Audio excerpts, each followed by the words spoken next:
Good evening, everybody.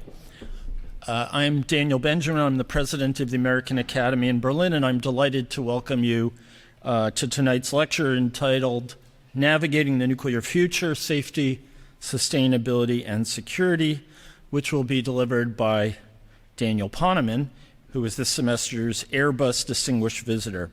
Dan will discuss just how serious the climate challenge is and how vital it is to expand our nuclear power generation if we're going to have any chance of achieving net zero emissions in a reasonable amount of time. He will also discuss global developments in nuclear power generation, including new generations of reactor design, critical issues like cost, safety, waste, and proliferation risks, and how we can deal with these.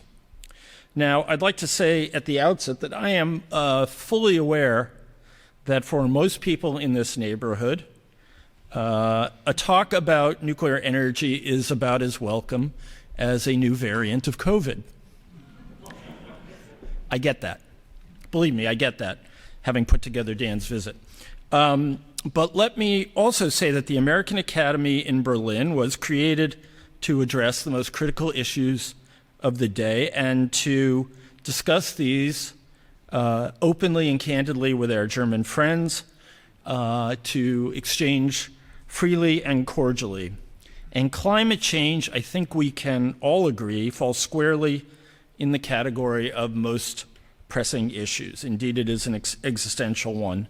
And by coincidence, just last week we hosted Physics Nobel laureate and former Secretary of Energy, Stephen Chu, to talk about how to deal with climate change. Tonight, Dan Poneman will follow his former boss and dive even deeper into the details on the specific nuclear aspect of the issue. Now, Germany is a country that has demonstrated in a truly admirable way its determination to confront climate change, and so I find it somewhat curious that so few want to have this conversation, and perhaps later in the Q&A I can get some of your suggestions why there is this aversion. And I freely admit that as a non-expert, I can't tell you that nuclear energy is absolutely essential to dealing with the climate crisis, but I do know that times change, facts evolve, and human beings develop new and better ways of doing things, and all those essential characteristics of human existence suggests, in my view, that we not close off discussion and that we address the difficult issues like nuclear energy and that we address them candidly and we deepen our understanding of it. And that is why I'm so glad we're doing this event tonight. So a word on the Airbus Distinguished Visitorship, which was, as most of you will understand, formerly the EADS Distinguished Visitorship. Corporations also change. It was inaugurated in 2009 and established to bring outside experts from the United States to Berlin to focus on topics of energy, the environment, and security policy. And it was made possible through a generous endowment by Airbus. This program serves to cultivate closer transatlantic ties between the highest caliber of scholars, activists, policymakers, and entrepreneurs who are seeking to build upon common ground on a range of critical issues. And past fellows have included the energy expert Hal Harvey and environmental journalist Elizabeth Colbert, writes principally for The New Yorker. So let me now introduce our speaker. I'm especially glad to welcome Dan Poneman here because he's a friend and colleague of some 30 years, and we won't dwell on that. Dan is an outstanding example of something fairly unique to the United States and often referred to as a revolving door man or a revolving door public servant. He has served in 3 presidential administrations, including ones of both parties, and it's increasingly rare to find people who can say that. And in between those stints in government, he worked in the private sector. He is best known for his service as U.S. Deputy Secretary of Energy and Chief Operating Officer of the department from 2009 to 2014. And for those of you who don't know the U.S. Department of Energy, it is, I think it's fair to say, a behemoth. It has a workforce of tens of thousands. Is it over 100,000? It's over 100,000, I'm authoritatively told. A budget of more than $30 billion. And its activities range from supporting the green transition through innovation and finance and efficiency standards to running the national laboratories, and from overseeing the design and testing and production of nuclear weapons to dealing with crises like runaway oil spills in the Gulf of Mexico. Earlier in the Clinton administration, Dan Poneman was senior director and special assistant to the president at the National Security Council in charge of non-proliferation and export controls. And in the private sector, he was most recently the chief executive of Centrus Energy from 2015 to 2023. He has practiced law. He holds a law degree from Harvard, and he was also a principal of the Scowcroft Group consulting firm. Today he's a distinguished fellow of the Atlantic Council's Global Energy Center, and at any given moment he can be found flying around the world to consult on policy matters with a wide range of institutions and governments. So just one or two notes on housekeeping. Dan's talk will last 30 to 40 minutes. It will be followed by an onstage discussion and audience Q&A. If you have questions, please raise your hands. And now, Dan, the podium is yours. Thanks for being here.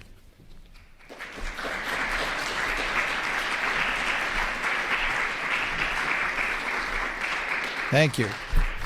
Well, the Department of Energy focuses on technology, so we'll see if I can figure out how to advance a slide. I want to first thank my good friend and colleague, Dan Benjamin, going back 30 years. It was actually in this very city of Berlin that we met. His parents and my in-laws were friends, and I was visiting as a White House fellow 4 months after the wall fell. Everybody wanted to see what was going to happen here. And so we met. Dan was a Time magazine correspondent. And still there were large sections of the wall intact at that time, and we all had to get our photos with 1 foot on each side. But my interest in German energy policy goes back a lot further. My undergraduate thesis was on a comparison of the French and German civil nuclear policies. It was called Imbalance of Power Nuclear Energy Policy in France and West Germany. Remember, there was a thing called West Germany. And I had a modest research grant, and I was staying in Bad Godesberg. And I was very kindly treated by Karl Kaiser of the Deutsche Gesellschaft für Auswärtige Politik, and I just saw Karl at the 50th anniversary of Belfer a few days ago at Harvard. I also, think of these things of times changing historically, I had a very kindly interview with Dr. Karl-Heinz Beckertz at Jülich, who was a very important German nuclear scientist who was assassinated a few years later by the Red Army faction. But now that I've dated myself, you can see that my interest in Germany goes way, way back. But my purpose here today is not to talk about the past, but to talk about the future.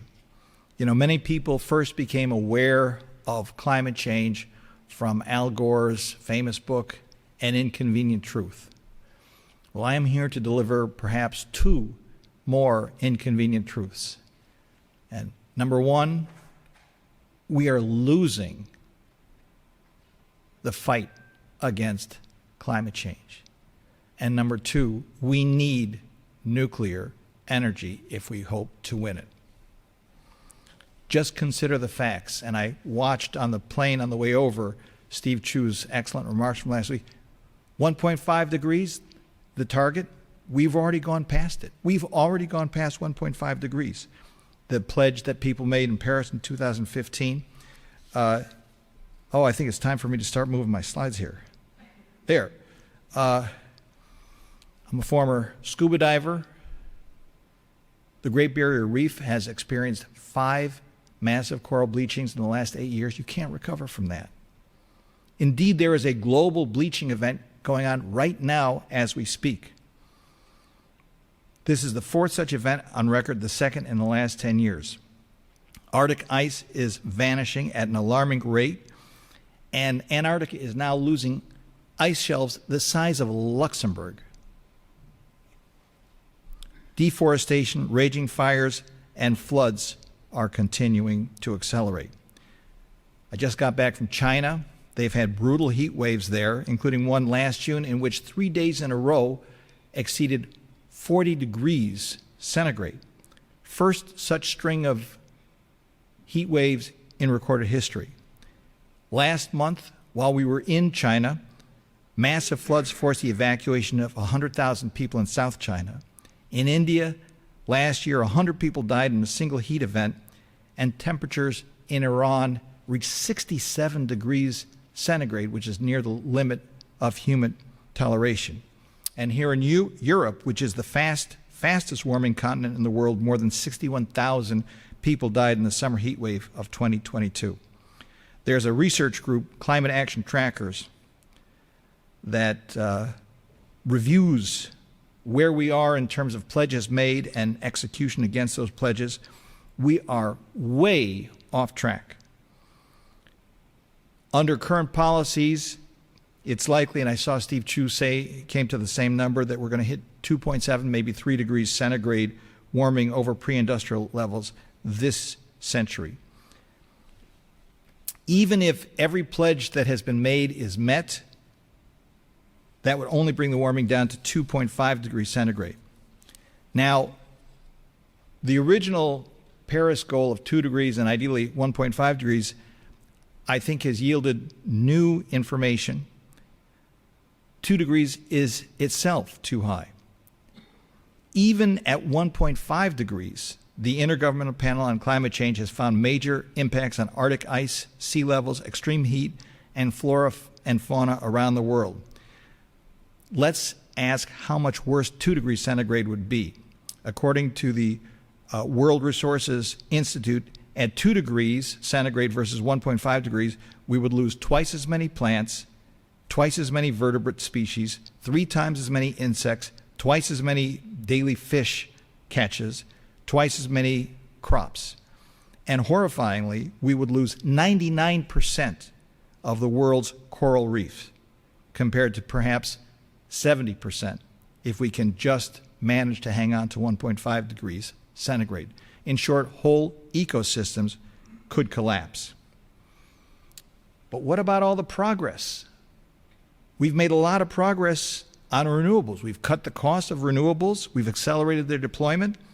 In the decade from 2010 to 2019, global investment in new renewable energy capacity hit $2.6 trillion US dollars, with more gigawatts of solar capacity installed than any other form of generation. Over that period, renewables capacity quadrupled from 414 gigawatts to about 1,650 gigawatts of solar capacity. That is an increase of 26 times their level from 2009. Sounds fantastic, right? Well, in absolute terms, it is fantastic. In relative terms, different story. Over that same period of time, from 2010 to 2019, the percentage of primary global energy consumption from fossil fuels fell from 86.3% to 86.0%. Wind and solar, they increased from 0.27% to 1.35%. Now, I'm not an investment specialist, but that does not look like a very robust return on $2.6 trillion of investment.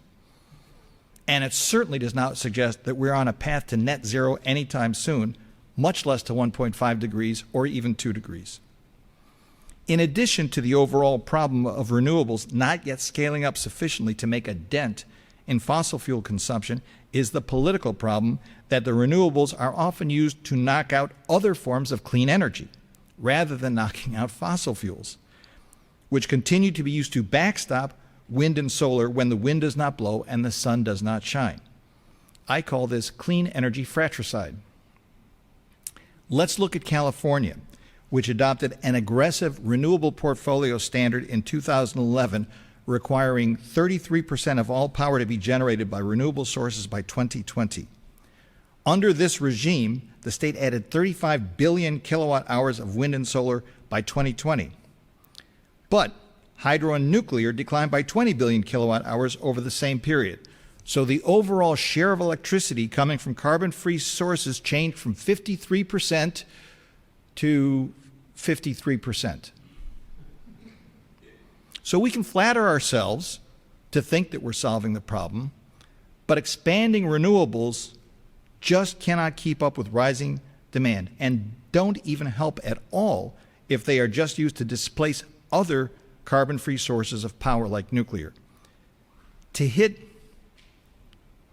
net zero by 2050, the electricity sector alone would need to remove, is this working? Is 100% of the emissions by that year in the face of an 100% increase in demand. So we need to step out of the world of illusion, or perhaps out of the world of self-delusion, and get real. We need to change the discussion. We need to be seized by a sense of urgency. Europe, which accounts for 10% of global emissions, has a vital role to play in reversing course and winning this race against time. How can we decarbonize fast enough? To be sure, we can and should deploy renewable energy, lots of it. But we all know that wind and solar are by their very nature intermittent. Not just minute to minute, hour to hour, and day to day. They're intermittent over days, weeks, and seasons. They need to be, wind and solar, renewables need to be backed up either by batteries at a scale and an investment that is not available and will not be at reasonable prices for a long, long time, or by firm dispatchable power. Some people believe that renewables and batteries alone can handle the job of combating climate change without nuclear power, but the data simply do not support this hypothesis. Even Varun Sivaram, a brilliant young analyst from Columbia who was hired by the special presidential climate envoy John Kerry to work on his staff, argued in his book Taming the Sun, which is a strong advocacy for solar, that trying to zero out carbon emissions only using renewables and battery storage, and this is a quote, would be foolhardy and disastrous. Why? Because to meet all electricity demand with wind and solar would require enough batteries or storage to hold between 8 and 16 weeks of total U.S. electricity consumption, when our current capacity is 43 minutes. So practically speaking, that means not batteries, but dispatchable power is needed to backstop wind and solar. That's either coal, oil, gas, or nuclear, and only one of those is non-carbon emitting. One good way to look at energy sources is power density. 1 gram of uranium in a pellet, one pellet with, 10 grams, holds essentially the same amount of energy as 120 gallons of oil, 17,000 cubic feet of natural gas, or 1 ton of coal. Nuclear power does not require much space. Some microreactors that generate 1 to 20 megawatts could fit on a railroad car. According to a recent Bank of America report, a 1,000 megawatt plant takes about as much land as Central Park has. Central Park is about a third larger than the Tiergarten. It would require to have the same amount of solar, 1,000 megawatts of solar would cover Brooklyn, which is about the same size as Stuttgart, and 1,000 megawatts of wind would cover all 5 boroughs of New York City or all 23 wards of Berlin. And as former Secretary of the Treasury Hank Paulson has argued, the rapid expansion of wind and solar farms represent a significant contributor to a biodiversity crisis that is part and parcel of the climate crisis. In addition to its power density, nuclear energy runs 7/24, day or night, winter, summer, spring, and fall, wherever you want. Obviously, wind is only available about a third of the time, and sun is available about a quarter of the time overall. And that is why the global energy community is converging more and more on the imperative to expand nuclear energy. And that's this slide.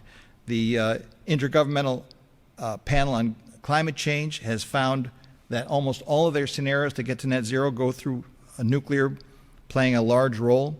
The International Energy Agency has called for a doubling of nuclear from over 400 gigawatts to over 800 gigawatts by 2050. Others have called for a tripling of nuclear power. And in fact, at the recent Conference of Parties in Dubai, over 20 governments committed to pledge 3 times as much installed nuclear power by 2050. That consensus is ambitious, and the question then becomes, is it achievable? And I have to look back in history. As recently as 1979, there were 232 reactors under construction worldwide. In recent years, Russia, China, Korea, and the United Arab Emirates have shown that it is possible to deploy nuclear energy at scale in reasonable timeframes. Decades ago, the United States, Canada, Japan, and indeed Europe all demonstrated the same capability. So in the face of crisis, given the political will and the public and private resources, our societies do have the collective ability to scale up to meet this challenge. We were just talking earlier today, in 1940, when it was realized that the United States did not have enough horses to pull artillery around Europe, and you can't surge horse production because of gestation periods being what they are, in 75 days they came up with a design of a thing that they called the Jeep, and by 1945 they built 640,000 of them. So when it's important and urgent, we know how to rally. Now, while nuclear has this game-changing potential, obviously many people continue to have serious concerns about it. That's why I think Dan wanted me to come here. He wanted me to make good trouble, as John Lewis, the civil rights leader, sometimes said. Questions are raised about its cost, its safety, waste, and the risk of nuclear weapons proliferation. All fair questions, and let me say a little bit about each of them in turn. First, isn't nuclear power just too expensive?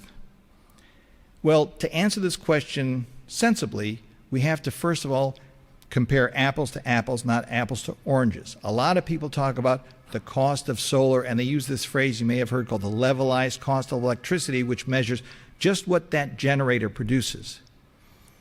But that is not a fair comparison, because what you have to measure is the overall system cost. So you have to include the cost of all the batteries and all the backup power that you need to run when the solar panels or the wind turbines aren't running. And then, since the load centers of where the wind is blowing hardest and the sun is shining brightest may not be near where the load is, you need high voltage transmission. You got to count all that stuff if you want a fair analysis. So that is why they seem to be cheap, but at the same time, a lot of the advantages of nuclear are not getting measured. So, for example, if you produce coal, it's very cheap, but it's also spewing carbon into the air, and then you have all those lung cancers and all the health costs that go along with that. So you have to take into account the carbon-free attributes of nuclear, the fact that when coal piles freeze and gas lines freeze and there's a polar vortex like we had in Minnesota in 2014, people would have frozen to death, literally frozen to death, if it hadn't been for the nuclear, which has this 724 ability to continue operating. So the failure to pay for the actual imposition on society that carbon imposes also is something that is not acknowledged when people are paying for nuclear power. So we have to have a fair comparison. Next, first-of-a-kind plants are expensive. Every time you build something for the first time, it's expensive. And when the United States stopped building nuclear power plants 30 years ago, the supply chains dried up, the talent pool dried up, and so guess what? When we built new plants, they were slow and they were expensive. But you learn how to do things faster. In the last decade alone, China has built 37 reactors, and the United States built 2. The World Nuclear Association then found, surprise, surprise, and I know Secretary Chu talked about the overnight capital cost of nuclear. Well, in China, it's $2,800 per kilowatt installed, and in the United States, it's $5,500 because the Chinese got a lot of practice at it, and they keep doing it over and over again. They built, as I said, 37 in the last 10 years alone. The United Arab Emirates showed the same thing. Each plant they built, Baraka 1, 2, 3, and 4, each one was faster and cheaper than the one before. We are learning the same lesson in the United States. And so even the project most recently completed in the United States, which was the first new reactor built in 30 years, so-called Project Vogtle 3 and 4 in Georgia, you may have heard that they were very expensive. It's true, but it's also true that Vogtle 3 cost $18 billion and Vogtle 4 cost 12. So that's a pretty steep learning curve, and I think one would expect that as we scale up production that learning curve would continue. Also, with nuclear power plants, the principal cost is the capital. And so once these plants are fully amortized, they run for 60, 80, sometimes even 100 years, and then it's very cheap, a fully amortized plant that's basically spewing out carbon-free electrons. They become prodigious generators at very attractive prices. Second, let's talk about safety. Isn't it just too dangerous? And here I'm going to bring up my next slide. Let's talk about the three big accidents that people talk about. 3 Mile Island. Of course, if you ask people of a certain age what they think about TMI in the United States, they say too much information. So partly it's a generational thing. But the Nuclear Regulatory Commission in the United States found no fatalities arising from 3 Mile Island, and the small radioactive releases had, and this is a quote, no detectable health effects on plant workers or the public. Moreover, the industry responded with a very important redesign effort, introducing all kinds of passive safety features that will ensure that future reactors are even safer than the ones that we operate today. What about Fukushima? The 2011 Great East Japan earthquake and the tsunami claimed over 19,000 innocent lives. But in its 2020 report on the radiological consequences of Fukushima, the UN Scientific Committee on the Effects of Atomic Radiation concluded, and this is a quote, no adverse health effects among Fukushima residents have been documented that could be directly attributed to radiation exposure from the accident. In 2018, the Japanese government announced the first radiation-related death resulting from exposure to radiation at Fukushima. That was from a worker who was a first responder in the plant. And although, as Secretary Chu said last week, there could be more in time, we're talking about numbers that are exponentially smaller than what happens every year with fossil fuels.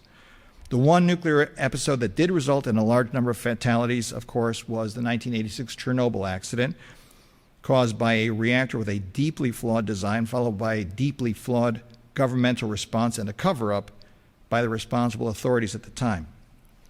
Now, 4,000 lives lost is 4,000 too many, but every human activity and indeed every energy source entails risk. And measured in terms of death per terawatt hour, nuclear, as this chart, which I think is a little hard to see, is at the safest end of the spectrum. And since it's a little obscure there, I'll say that it's 0.03 deaths per terawatt hour, nestled right between 0.04 for solar and 0.02 deaths per terawatt hour for wind. When you compare that to other forms of energy, 33 deaths for brown coal, 25 for black coal, 18 for oil, 4.6 for biomass, 2.8 for natural gas, and 1.3 for hydropower, you can see how safe nuclear is.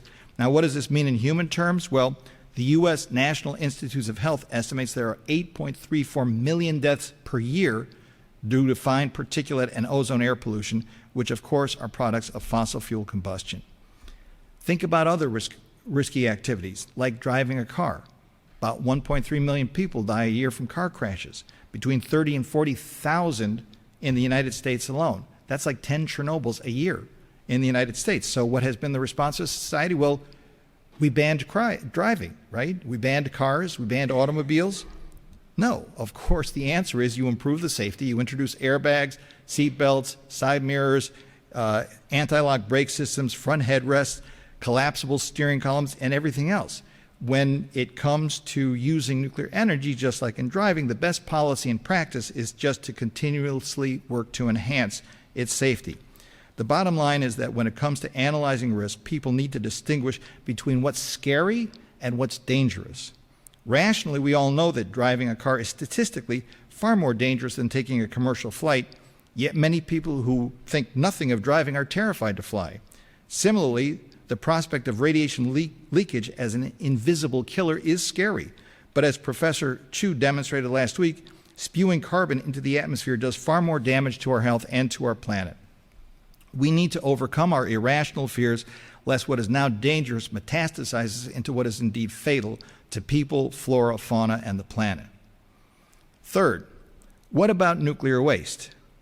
In my view, this is more a political problem than a technical problem. One thing to think about is the scale of the problem. If you took all of the nuclear waste generated in all the years the U.S. has been running reactors, of which we still have about 100, they would fill one football field, I don't know what that is in terms of a soccer pitch, about 7 yards deep. Once removed from the reactor, after the spent fuel cools down for a while in these storage pools, the spent fuel can be put in concrete casks, huge concrete casks, put on a pad, and they're safe. You can walk up to these casks and touch them. I have done this. After 7,000 shipments of total used fuel that was shipped globally by the nuclear industry since 1970, there have been no harmful releases of radioactivity, no injuries, no environmental damage. Ultimately, the used fuel can be safely placed in deep geological storage. And when governments adopt a consent-based approach, as opposed to trying to shove the fuel into some unwanting jurisdiction, when they explain the science to the communities and they provide a kind of process in which they can be engaged, you end up, as you ended up in Finland and Sweden, with communities that are basically competing for the opportunity to host a repository. The technology is not that difficult. Third, what about nuclear weapons proliferation? As Dan said, this is not only important, this is where I started my career, and indeed the premise of my most recent book, Double Jeopardy, Combating Climate Change and Nuclear Terror, is that humanity basically faces two existential threats: catastrophic climate change and nuclear annihilation, and both are inextricably linked to the power of atomic fission, whose awesome potential can be used either to save the world or to destroy it. And the question presented is whether that power for good can be successfully unleashed without also unleashing the means of our own destruction. That question was first answered 70 years ago on December 8, 1953, when President Dwight Eisenhower set forth his vision of atoms for peace, calling on leaders to strip the atomic bomb of its military casing and adapt it to the arts of peace. That was not mere rhetoric.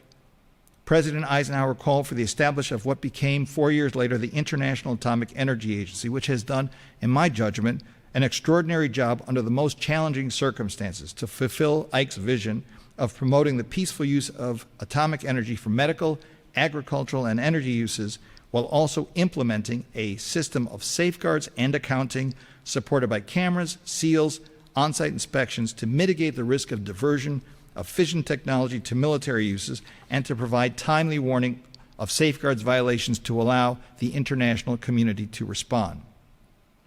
That IAEA system of safeguards was subsequently embedded in one of the most successful treaties in history, the Nuclear Non-Proliferation Treaty of 1970, which has codified a powerful global norm against the spread of nuclear weapons.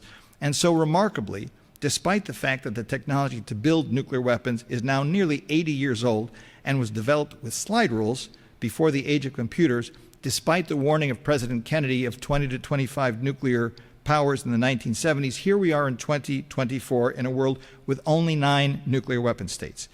And despite a number of close calls, no nuclear weapons has been used in war since 1945.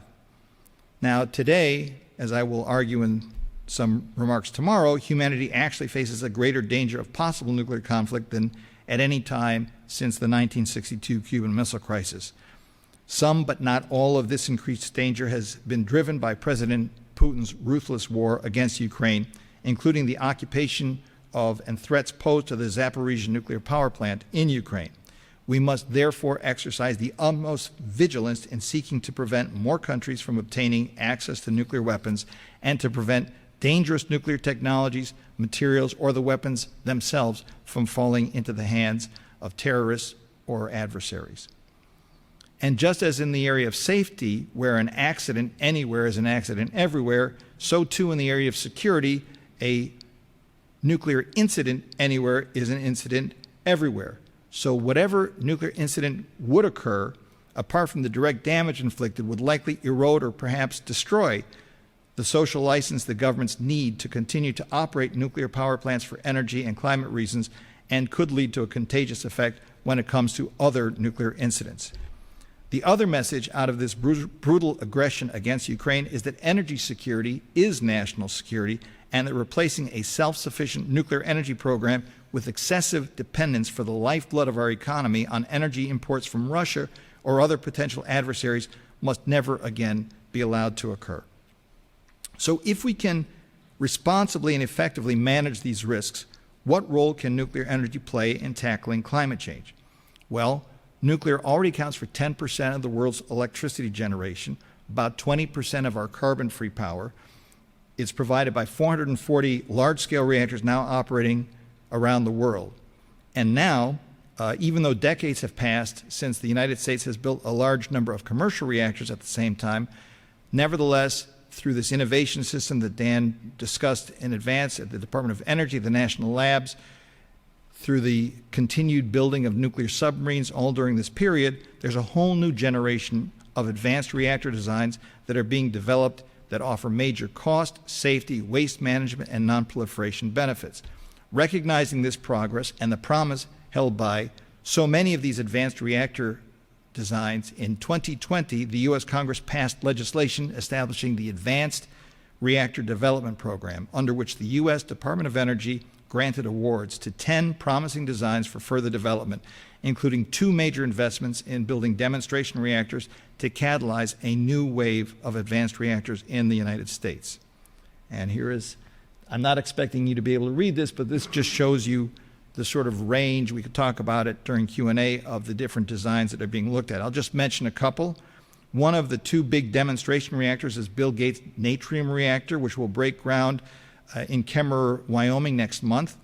The Natrium will generate clean baseload power, 724, but when the electricity demand is low, then the plant will heat molten salt. That molten salt will act as a battery to backstop renewables. So in that way, nuclear can actually complement and enhance and actually expand the application of renewable forms of energy.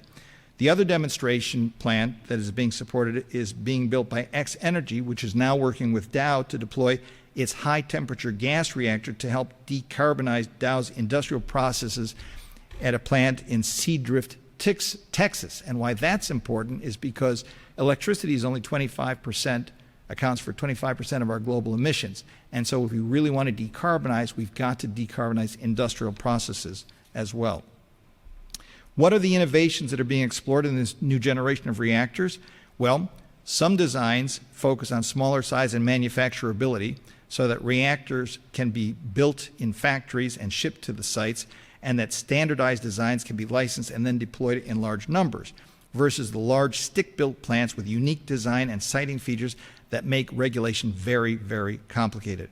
In short, we need to build reactors less like projects and more like products, less like airports and more like airplanes. Smaller reactors can also be deployed in remote communities where distributed power is more efficient than large electrical grids. They load follow better than large reactors, enabling them to backstop renewable power more efficiently. They can be used to replace coal-fired plants, thus doubling down on cutting emissions. Some benefits flow from the physics of advanced designs. For example, those that replace water with liquid sodium or molten salt to cool the core eliminates the need for and the dangers of high operating pressures in reactors. Reactors that use fast neutrons can actually burn used fuel from past reactor operations, extracting much more energy out of the used fuel that now actually retains about 95% of its original energy content, while also burning up the plutonium in the used fuel that otherwise could be diverted to military uses. Some advanced reactors can generate much higher temperature steam than conventional plants, thus playing a vital role in decarbonizing, as I mentioned, the industrial processes and also in the transportation sector, especially through the growing deployment of electric vehicles. As has often been noted, EVs don't really contribute to solving the climate crisis if they are charged by fossil fuel burning power plants. Nuclear power can produce large volumes of clean fuels for heavy transport, such as ammonia for use in large marine vessels. Now, since the electricity sector accounts for only about 25% of the total emissions, while industry and transportation account for an additional 45%, the ability of advanced nuclear to cut emissions in these additional sectors is critical to fighting climate change. And finally, a word about nuclear fusion, where instead of splitting atoms in the fission process, hydrogen atoms are fused in a process that releases massive amounts of carbon-free energy, but only minimum amounts of radioactive waste. Unlike fission, fusion is not yet commercially available, and I will not repeat the jokes about it, but I know them. But recent advances have been encouraging and have sparked interest, and I think the investments should continue. Maybe we'll find some kind of a breakthrough. This vision of the future brings us back to the harsh reality of the present. The world now stands in grave peril of being overwhelmed by catastrophic climate change. Despite the commitments that have been made to achieve net zero, despite the trillions of dollars that have been invested to that end, the simple fact is that these efforts do not scale to the challenge. The world is not on track to limit global temperatures to even 2 degrees centigrade, much less 1.5 degrees centigrade, and unless we maximize the use of every tool in the toolkit to get on track, we will not avert potentially catastrophic impacts on our planet and all of its inhabitants. That means wind, solar, geothermal, energy efficiency, reforestation, and yes, nuclear. None of this will be easy. To the contrary, it will take enormous effort. But given the political will and the public and private resources, the international community has the collective capability to scale up to meet the energy and climate challenges confronting all humanity. That is why all of us share such an awesome responsibility. But it also is an awesome opportunity to work together to save our planet.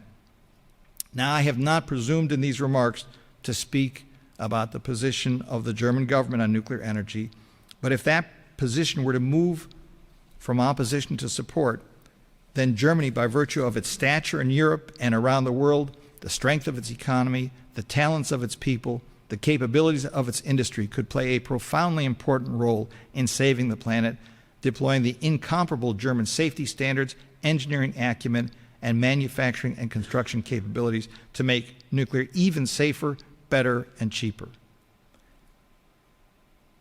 By contrast, without Germany joining the strengthening global consensus in favor of tripling nuclear capacity, saving our planet will become immeasurably more difficult.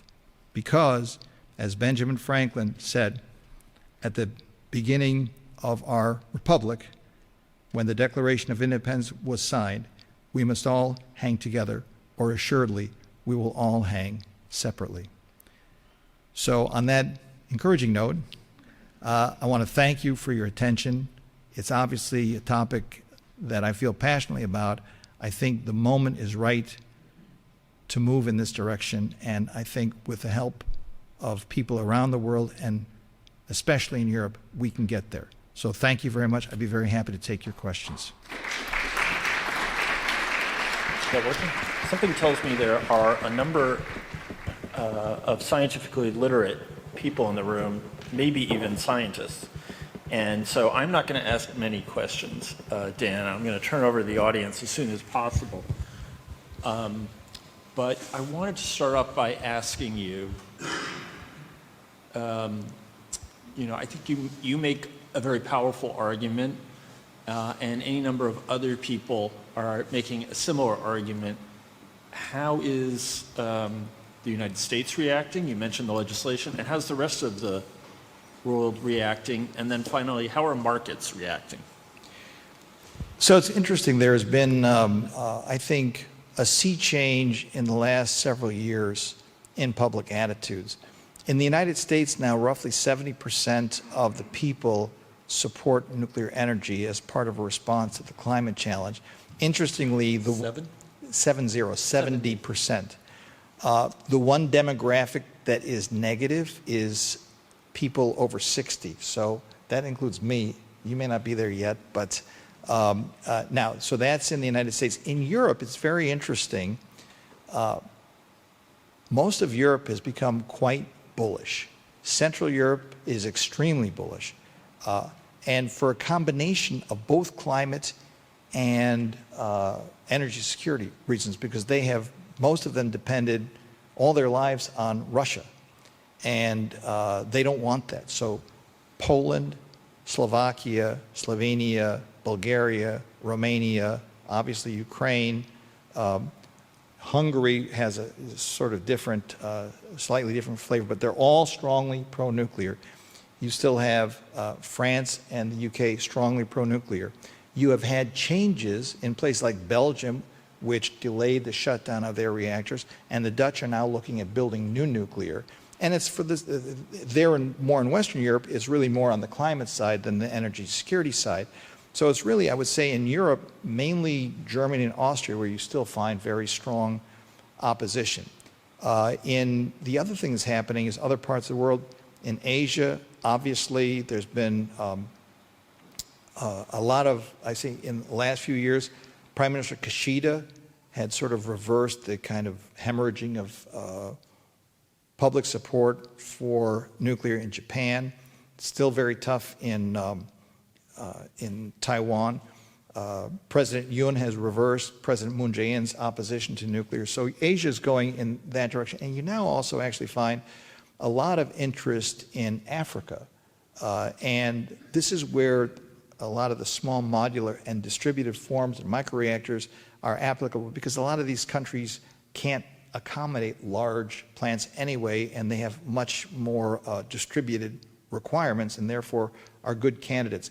They are in a process of dialogue. Both Francophone and Anglophone Africa is very interested. The one country in Africa that already had nuclear for many years is South Africa, but now they're looking at it in places like Ghana, Kenya, Rwanda, and many of the Francophone countries as well. And how are markets reacting? Is there the kind of capital formation necessary to build the plants? So capital formation is still challenging, right? Because let's just talk, you were very interested in the advanced nuclear designs. To be candid, even these advanced designs, they still have technical risk, market risk, regulatory risk, and finance risk. This is why governments exist. When there's something that's a large social good that has the kind of risk that private capital does not customarily accept, either because of the level of risk or the duration at which the payback is to be expected, that's why governments step in. And by the way, governments step in for every form of energy. Wind and solar never would have gotten in the United States where they got without the production tax credit and the investment tax credit. You now have a recognition that this is an important role for government. They recognize it with the Advanced Reactor Development Program. They put billions of dollars into that. So I think it's going to take some time. But let me give you an encouraging example. In 2009, when I was Deputy Secretary of Energy, we had zero grid-level solar photovoltaic plants in the United States of America. And we had what we call the second valley of death. You know, the first valley of death is, does the technology work? Well, we knew solar worked. But the second valley of death was the commercialization valley. And no one knew how to traverse that valley of death.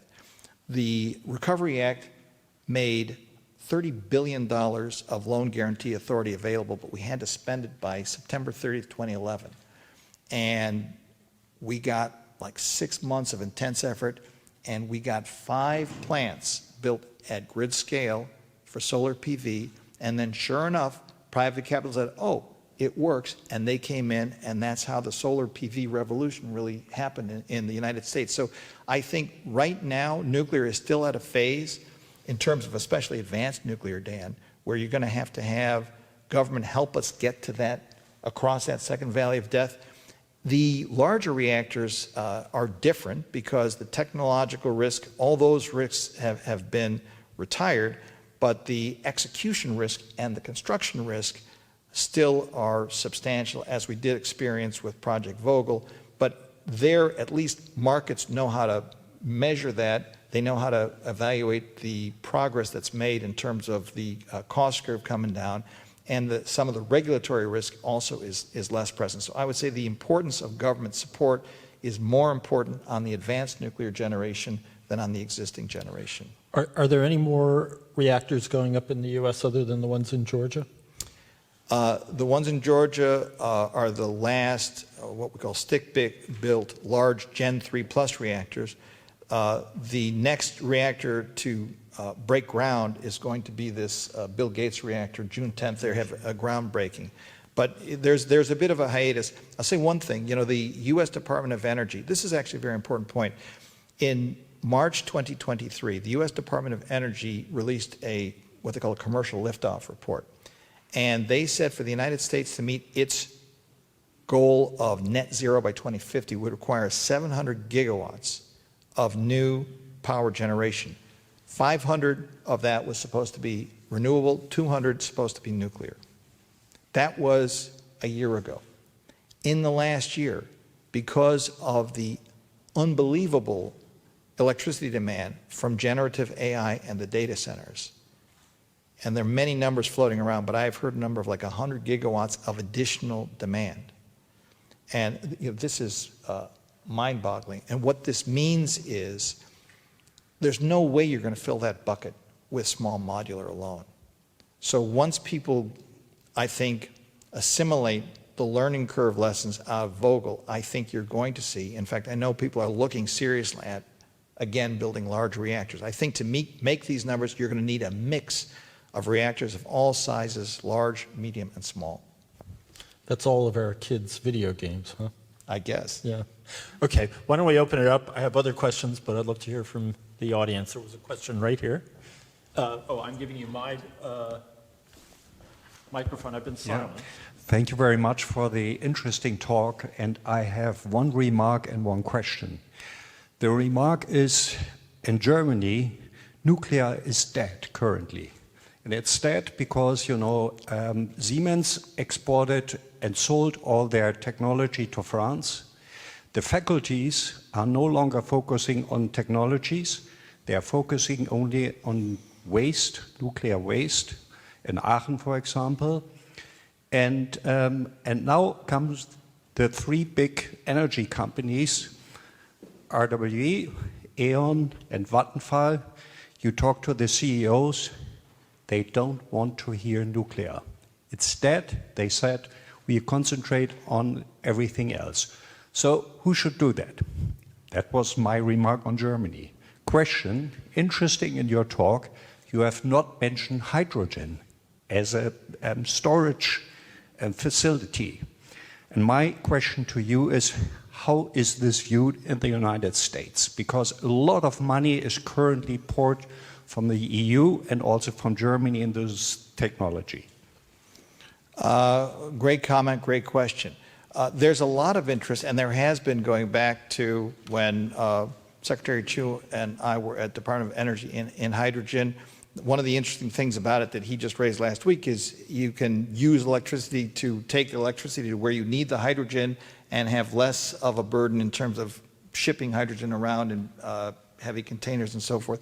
So hydrogen, I think, has prodigious potential as an energy storage mechanism, and I think I'm really all of the above. I'm a nuclear physicist, American, who works in Europe, Wilson Center and some other places. So on the question of Germany and nuclear fuel rods, this is an important question, especially Ukrainian colleagues are very upset about this. The Hungarians are finishing a nuclear plant, and they need rods. It's a Russian plant, Russian design, and so Framatome, who's working with them, wants to build the rods, so they're building them together with building a facility here in Germany. And so everybody's wondering if somehow this can be sanctioned or stopped in some way. And then if I could, also a comment that I'd like to have your reflection on. This is more a question of, I guess you'd call it governance or the political support. In the East, I started a network with colleagues in the East who worked on a lot of these Russian gas issues with me. It's the Central and Eastern Europe Nuclear Experts Network, and we are consulting with governments and so forth on policy issues.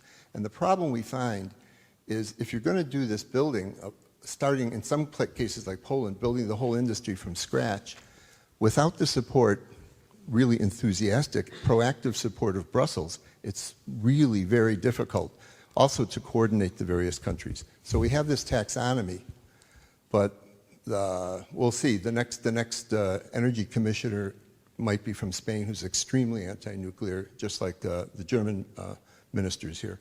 And so it's not clear what to do about this. The Department of Energy is very active in state in all the Eastern countries, but you can't make up for this. And it's a bit of a conundrum. Okay.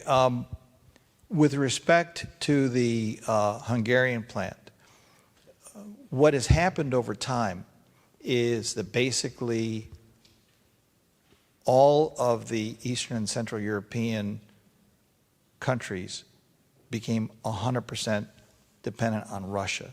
So to the extent that some combination of France and other countries could help wean Hungary off of that dependence, I think that would not be sanctioned. That would be welcomed and encouraged. As Deputy Secretary, I authorized the design of VVR 1000 fuel rods by Westinghouse, which made the Russians furious, but thank goodness we did. On the question of the taxonomy, I want to give credit where credit's due, in the sense that I think there has been some progress in Germany in the policy surrounding nuclear. I very much understand the current and continuing reticence about building it here, but I will note that last April in Japan and Hokkaido, there was what they called the Sapporo 5 Declaration, which supported weaning off of Russian dependence on nuclear fuel and enriching uranium. And it was Sapporo 5 because Germany and Italy did not join, but they did not block. So I think incrementally we're making progress. And I actually, just as recently as today, was talking to a colleague, happens to be in Berlin today, who was from an Eastern European country that had gotten a lot of objections historically from Germany, and that has, since the war in Ukraine started, has ceased. So I want to give credit where credit's due. Yeah, I think I'll leave that at that. You people over here have to start raising your hand. Okay, last question on this side. Hi, my name is Adrian. I'm also a physicist, but not a nuclear physicist. First of all, a comment on the German energy companies. It's actually not true that they oppose restarting the nuclear plants. I happen to have good contacts. I was like in the Brockdorf nuclear power plant like a few months ago. And basically what they all keep on saying, it's purely a political decision. It's not about the safety, it's not about the fuel. All these reasons are completely fabricated. And the thing is, these plants are money printing machines, right? I mean, they were printing so much money that the German government actually tried to introduce a nuclear fuel tax in 2011, which is kind of odd because we still have lots of people in Germany that claim that nuclear is being subsidized, right? I mean, if there had been subsidies, why would you introduce a fuel tax? You would actually just abolish the subsidies. Okay, and anyway, but the thing is, it's a political issue. It's never been a technical, never been safety. Yeah, and on the question thing, what do you actually think about? What's your point? Sorry, what's your opinion on nuclear power plant restarts in the U.S.? Like for example, Palisades is now being supported even by the NRC to be restarted, and there's also, I think, there are even plans to bring TMI-1 back online. And yeah, I don't know of other plants do you know of any other plants that could possibly be restarted in the US? Thank you.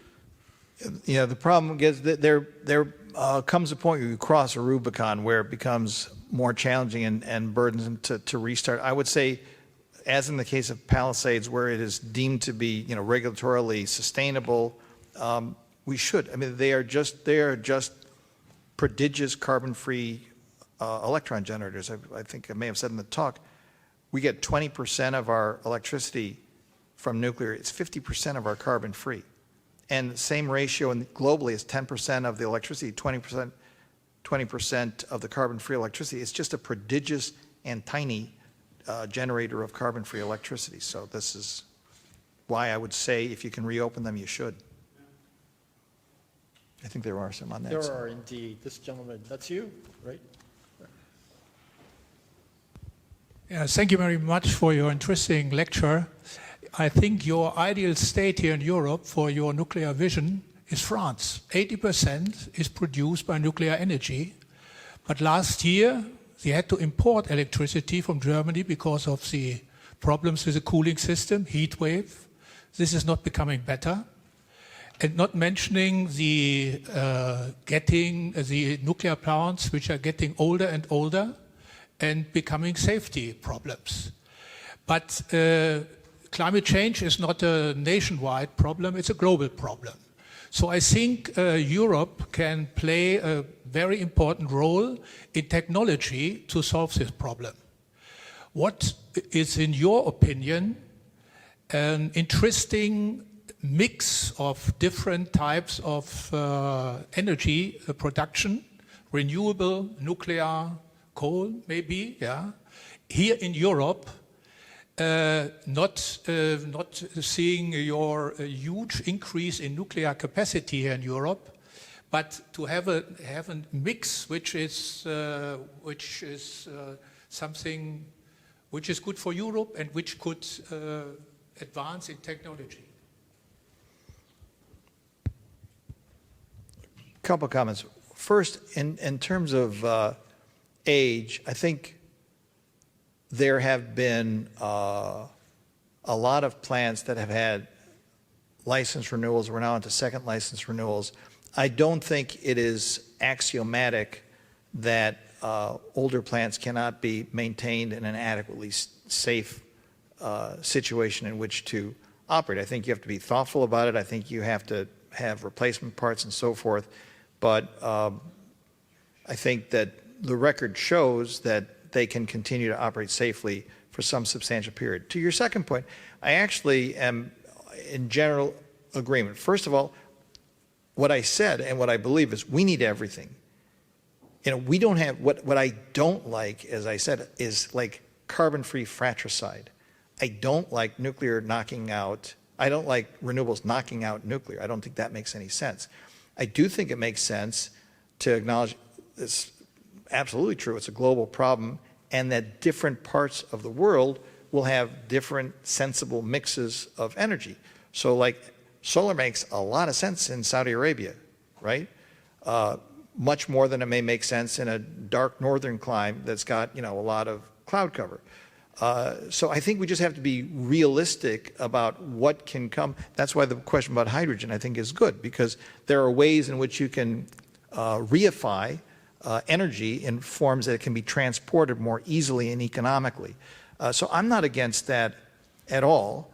I wish it were not a religious issue as opposed to an analytical issue about what's the highest and best, like a real estate lawyer, we'll talk about the highest and best use of an asset in a particular place and time. But I think that that kind of analysis, as opposed to fantasizing about high voltage transmission lines going vast differences, you know, take my own country, the United States of America. There are people in the United States who also don't like nuclear, and they say all we need is a certain amount of high voltage transmission lines. We'll try to get one of those approved through umpty-ump localities. They figured out at the rate at which we're actually deploying long distance transmission, it'll take 140 years to get that much deployed. And we just don't have that much time, I think, in terms of what the scientists tell us is happening in terms of climate change. One quick follow-up on the United States. Given the, how can I describe this correctly? The uncomfortable fact of continued opposition to the notion of climate change in the United States, which needs no further discussion. Isn't nuclear a particularly great energy source for essentially working around those who are opposed to subsidies for renewables, opposed to everything else, but, you know, presumably are supportive of nuclear? Yeah, it's a good point. I can make it in a very simple and practical way. When I was a summer intern for John Glenn at the very beginning, working on a thing called the Nuclear Fuel Assurance Act of 1975, which did not pass. Okay, in 2023, the Nuclear Fuel Security Act passed the U.S. Senate 96-3. Now, you cannot get 96 votes for the proposition that the sun rises in the east. Nuclear is a uniquely bipartisan issue. It's both sides of the hill, it's both sides of the aisle, and it's both ends of Pennsylvania Avenue. And I would say one other thing, which is part of the reason why, is because it is viewed not only through an energy lens, but through a national security lens. And as I argue in my book, a lot of people can agree on what to do about nuclear power, even if you can't agree on why. There's some people who may not care about the U.S. nuclear deterrent, but they care about climate change. They want nuclear. There's some people who don't care about climate change, but want to make sure we can deter our foes and defend our allies. They want nuclear too. So that's why I think in the United States you have a particularly robust support across the aisle for nuclear. Which also points out that environmentalists in the U.S. are increasingly supportive of nuclear. That is true.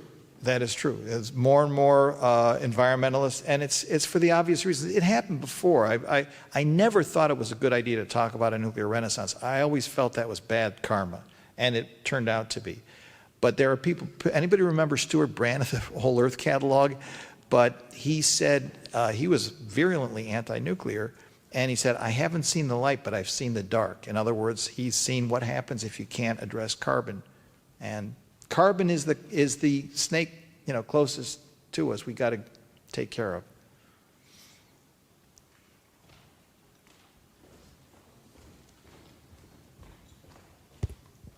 Dan, thanks a lot for the very important message you gave us. But I also want to make a bit clear, you showed some data about what is from 2010 to 2020 that renewables only take a very small fraction of the energy. However, if you do the forecast for the next 10 years, to the rapid growth, there will be a big boom in renewable energies and a lot of deployment. You said this, and I think that the part what is also discussed in the International Energy Agency is that nuclear will be, if you increase it by a factor of 2 or 3, which is not easy, looking at the current rates, will also be only a smart part of the solution. So it may be a solution. People have different opinions on this, but it's only a smaller fraction. What I'm thinking and what we discussed a lot also last week with Stephen Chu was about what is the competitiveness of also other technologies. And I think this is important for Germany because we lost with the German industry competitiveness in industries like solar.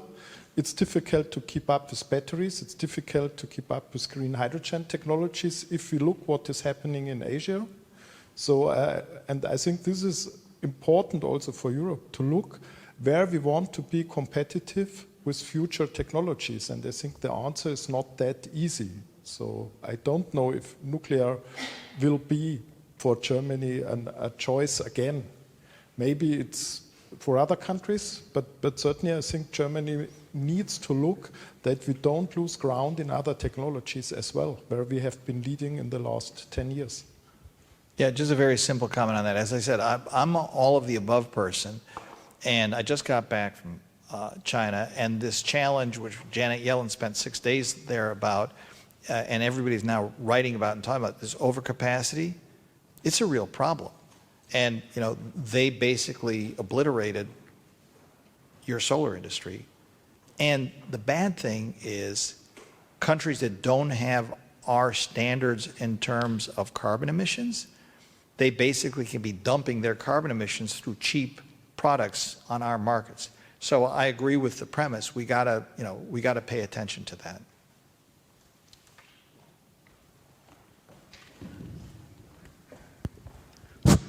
My name is Otto Keck. It's now 40 years since I published a book about policy making in the German fast breeder program, and about 30 years since I published a book about nuclear power policies in France, Germany, Britain, and the United States. Wow. So we have something in common. I learned 2 lessons from my research on nuclear power policies. One is the importance of the technological competence of the owner-operator. There are studies about nuclear power in the United States that clearly show that it's a matter of the technological competence of the utilities, whether they are successful building and operating a nuclear power plant or not. And one of the leading decision makers in the United States told me in an interview, well, we send the less competent teams to the less competent utilities. And another problem is regulatory change. A lot of the problems that emerged in Germany, in the United States, were due to regulatory change during construction. And that had enormous consequences. Time schedules for liabilities and guarantees lapsed, and then a state occurred where nobody was really responsible. So my question is, what are your ideas about preventing regulatory change during construction for the new nuclear power plants? I think that's an important issue, and we have to look not only at the technologies of the different types of ideas we have for, in technological terms, but we need good ideas about how to prevent regulatory change during construction. All right, it's a lot packed into that question. A lot of the regulatory changes came about because of incidents like 9/11 and so forth, right? And so I think my answer to your question would be there are things that can and should be done by industry that reduce the risk of things taking so long that regulatory changes come into play. One of the problems with Project Vogel is it was not fully designed when they started building it, and therefore this isn't a regulatory change issue, but it's, again, something that Secretary Chu mentioned, change orders. So, you know, you start changing things after you're starting, and the cost just goes up astronomically. So they need to learn how to, and this is also true when I was in charge of projects inside the DOE complex too. If you don't finish the engineering and design work up front, you're going to pay some multiple down the road. So you have to standardize the designs. And when I said we got to start building nuclear power plants like planes, not like airports, that's what I meant. We got to finish the design, we standardize the design, and then finish them before we start building. In terms of the regulatory consistency, I think, not to be cynical, but there are some people who start from the premise they don't like nuclear to begin with, and they're always lobbying regulators to change things in the middle of the stream, and then they say, see how expensive nuclear is. So somehow we need to control ourselves a little bit and figure out, there are people, and I'm not saying I take this view, who think it was a mistake in 1974 when the United States split the regulatory and promotional aspects of nuclear between what became the Department of Energy and what became the Nuclear Regulatory Commission. They say because the NRC does not have the same commitment to build as like for the FDA, they have to get the drugs into the system. They got to make sure that it's safe. I'm not taking that position, but I do think we need to be thoughtful about what it is we're trying to do. And I think when you talk to NRC regulators, they realize that they have an obligation to make nuclear safe, but also to make nuclear available. So I think part of it is people, frankly, recognizing the urgency and applying that obvious lesson. The one last thing I'll say about it is, you know, there's this famous line about let 100 flowers bloom. Most of these so-called new designs are really not that new. The physicists here will know they were all looked at in the 1950s. What happened was Admiral Hyman Rickover says, that's nice, but we're building a light water reactor because I can fit it on a boat. And then they took that same design and they gave it to Duquesne Light, and that became the beginning of like 100 power plants in the United States. So we need to not build like 10% of 10 reactors. We need to start narrowing down what we're going to build. That also makes the regulatory task easier because you're not trying to regulate 10 different reactors. And NRC does not have practice at regulating advanced reactors to begin with. So we need, in short, a whole suite of activities to get that thing under control. Now, I saw a hand back there, and I'm trying to be fair between right and left, yes.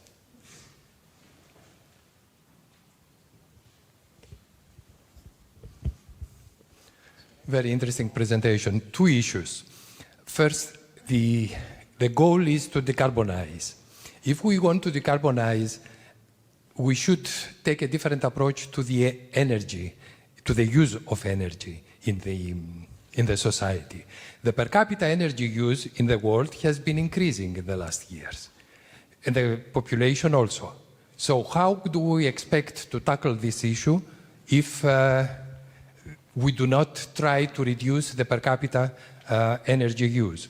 One way of doing that would be to have higher prices for the energy, because we know that something that is relatively inexpensive is being misused, is being wasted, whereas something that is expensive is considered in a different way. That is the first issue. And the second issue, have you seen any technology that has been deployed in the United States successfully and was not transferred to all the remaining countries of the world? So why don't you try to first build the nuclear reactors in the US, and then, of course, the European countries are going to follow. There is no doubt about that, in my opinion. But I have heard about, I keep hearing about these advanced designs for many years now. I come from the energy area, and I have not seen the construction of any advanced reactor yet, or in the United States. Well, on the second point, actually, I think, and I'm not saying commercially, but what's now called Idaho National Laboratory, I think, built 52. So they have built them, and some of them have run quite successfully for a period of time. I don't mean to quibble, however. We need to step it up, and it's, in my view, not sufficient to have a leisurely pace of just deploying 2 demonstration reactors, given the rate of climate change and the need to intersect that curve. So I fully accept, as an American, the responsibility. We need to step it up and to execute more quickly. In terms of energy use, the book I wrote talks a lot about energy efficiency. I'm one of the maybe few people who believe we need to put a price on carbon, because that's what we're trying to penalize. And there are lots of ways, like there used to be these energy efficiency contracts that were used. There are a lot of inefficiencies in how real estate is bought and sold, where it's not efficient for the buyer or seller to make the investments that might have a payback that they're not going to realize. There's like 100 innovations that can be done. I don't think you can win this fight on the argument that countries that have not yet developed economically must learn to be much more fastidious in their use of energy than the prodigious users in the United States and to some degree Europe. But I do think all of us can be smarter. And the way you do it, I mean, again, I hate to keep quoting Secretary Chu, but he says, I believe in energy efficiency because I'm cheap. So, I mean, if you make it cheap, you'll get more efficiency. We have time for one last question. He's been very patient. Yes, thank you for coming to Germany to give, especially to Germany, to give your lecture. Two short questions. The first is, what is from your experience from the US and perhaps also from other countries, are the most effective arguments to convince also more left-wing and progressive and classically ecological parties and movements of the benefits of nuclear power, because this is kind of the problem at the moment in Germany to do this. And the second question is with regards to the cost of nuclear and the regulation. Do you see in the US, but also internationally, any movement on the linear no threshold model and its potential reform? Especially if it comes to industry regulation. Thank you. Yeah, great questions. Look, to me, it's not novel, and at the risk of being pedestrian, not repetitive. It's what I said at the beginning. We're just not getting there. You know, if you can count, we're not getting there. And why does it make any sense to spend 10 years and spend billions in California to go from 53% to 53%? Why does it make sense to spend $2.6 trillion to go from 86.3% to 80%? It doesn't make any sense. And people who actually care about the climate get it. To me, like, I don't care if it's renewable. I care if I'm killing carbon. That's what I care about. You know, there's a famous line, I tried to track it down, attributed to Nietzsche, that, you know, the most common form of human stupidity is forgetting what it was you were trying to do in the first place. That's what we're trying to do. We're trying to kill carbon. So if you're trying to kill carbon, why wouldn't you use the most prodigious source of carbon-free energy in the world? And by the way, this thing about land use is a non-trivial issue. Like, the land use issues, and if you care about climate, you probably care about biodiversity. We're clobbering the climate. I sat here, I've been enjoying, since I got here to the American, I've been enjoying the bird life. I don't like the notion that all the raptors are getting taken out by these massive turbines.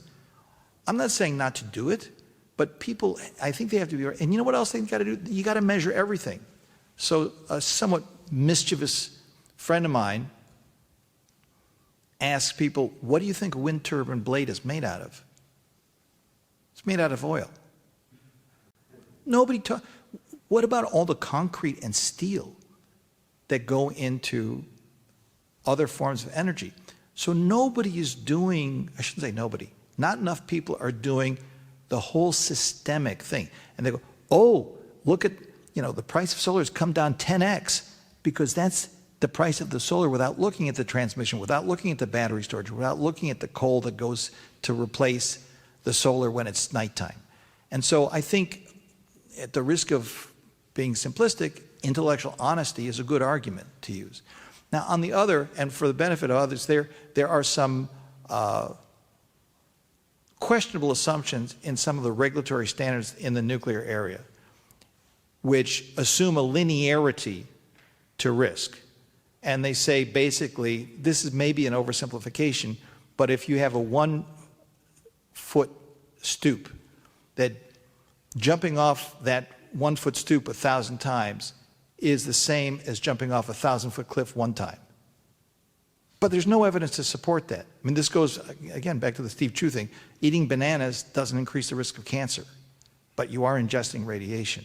So there is a discussion around that, and I think in time it will gain further traction, because I think the logic is powerful that those assumptions, which again have been inspired by people who are very nervous about nuclear to begin with, are not analytically defensible. I think we're going to have to stop there. Is that working? Dan, I want to thank you for a terrific presentation and what seemed to me at least to be a lot of analytic honesty. You can tell me later if I got that wrong. Anyway, I hope it's the start of a bigger discussion. I don't know if it will be, but we're Americans, so we hope. I want to really thank all of you for coming out tonight. And let me just make a quick note on upcoming events. On Thursday, this Thursday, May 16th, we will have our inaugural Gail Hodges-Burt Policy Lecture, which will be delivered by Sharon Nazarian, who is the former senior vice president of the Anti-Defamation League in the United States, and she will be discussing the rising anti-Semitism in a global context. On Tuesday, May 28th, so a ways down the road, we will be hosting David Lang, who is a composer, professor of music composition at Yale University, and his talk has the great title, Stripping Opera for Parts. On the 29th, if you happen to be in Heidelberg, one of our fellows will be giving the Baden-Württemberg Seminar GCAT lecture entitled Dollar Signs, The Myth of American Decline and the Future of the World Order. That'll be Mark Koplovich, and it will be at the Heidelberg Center for American Studies. For more information, please check our website, subscribe to our newsletter, And don't forget to follow us on social media. It's great to see you in Mitte. I hope you'll make the long trek out to Wannsee as well. And I very much hope that we'll see you again. Thank you for coming.